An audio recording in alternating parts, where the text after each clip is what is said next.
Ladies and gentlemen, after grinding out Akon heights for 34 hours and getting as close as possible to the world record, I've now taken on Shy Guy's Bazaar and did it again. But this time not in 34 hours, no, it only took me 30 hours to get within striking distance. I locked in a time of 1 minute and 54.82 seconds, putting me 2.523 seconds behind the current world record. And honestly, that's more than good enough for me. Before we dive into the breakdowns, threads and world record analysis, let me hit you with my live reaction first.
Alright, now let me break down everything you need to do movement-wise to even attempt a run like this, to get as close to optimal as possible. Because yeah, I obviously didn't do it perfectly, and the reason is simple, this stuff is really hard.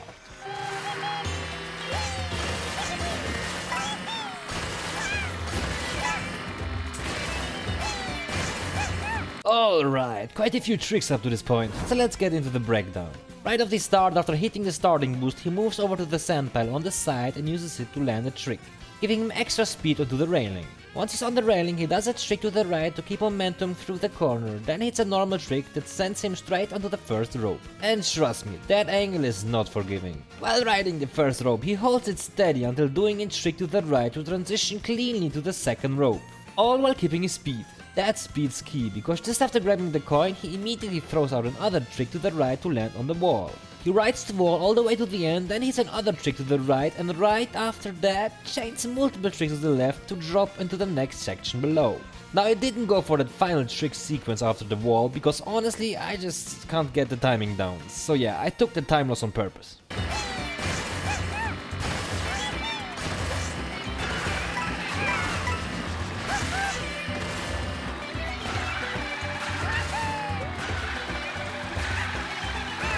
Yeah, this next section right here, easily the hardest trick on the entire track if you don't know the exact inputs, but let's take it step by step.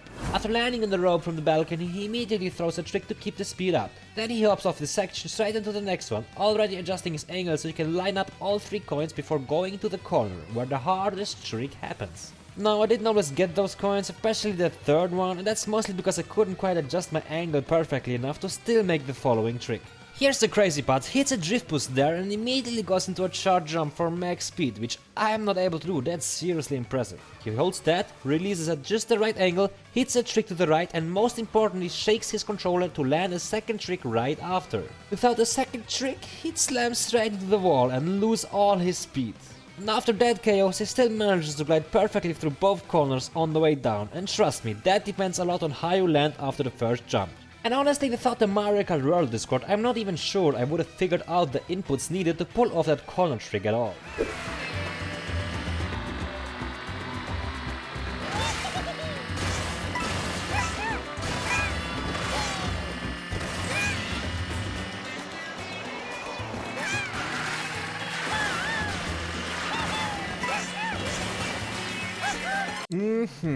After approaching the ramp with an orange drift boost released, he aims for the far left side to get onto the ropes, chaining tricks while also collecting the coins. Right before grabbing the last coin, he jumps to the right since it's actually faster. Heading to the glider section, he dips slightly downward to then hit the trick.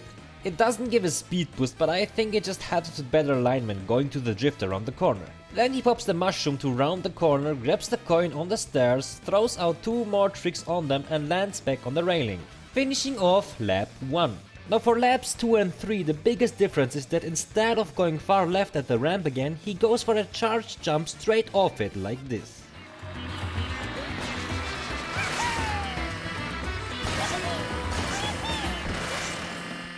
And on the final lap, he leads straight into the goal instead of hitting the railing again, because yeah, that's actually faster. Now if all of that seemed easy to you, pathetic, but hey, I can't change your view on things. So to wrap things up, here's a side-by-side comparison, my run versus the world record.